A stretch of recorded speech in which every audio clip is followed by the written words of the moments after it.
So the tactical skill that I'm going to be going over right now is man-to-man press coverage. The first thing and the most important thing in man-to-man press coverage is your stance. You want to get into an athletic position, so feet just about shoulder width apart, maybe a little bit wider. But what you don't want to do is have flat feet. A lot of times when you think of an athletic stance, you think of nice and grounded and your hips back. You don't want that. You want to have all your weight on the balls of your feet. All right, so when you lean over, it's a nice little lean and your chest is over your feet and you're good to go. The reason why you want to do this is because if the weight's on the balls of your feet, it's a lot easier to move side to side and react to the receiver. If your feet are flat and you're standing back upright like this, it's a lot harder to move as quick left and right. The second thing that's most important is after the ball is snapped, reacting to the DB, or reacting to the wide receiver, when you react to the wide receiver, the most important thing you don't want to do is open up. That's a mistake a lot of people make when playing DB, is that when the ball is snapped and the wide receiver does their move, tries to get around, they automatically open up. And you don't want to do that, because if you just open up like this, it gives the receiver a clear lane to run. You want to stay on the balls of your feet again, move side to side, so that way if he tries to go one way, you can just block him off and cut him off, and he has to go the other way. It's just like basketball.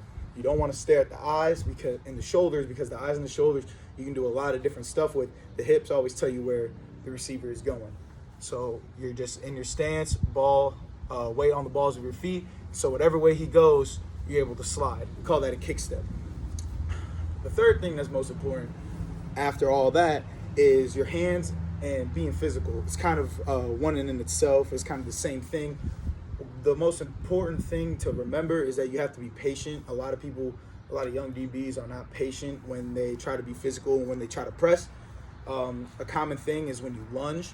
A lot of DBs do that, and it's very easy for receivers to counter that and get around you.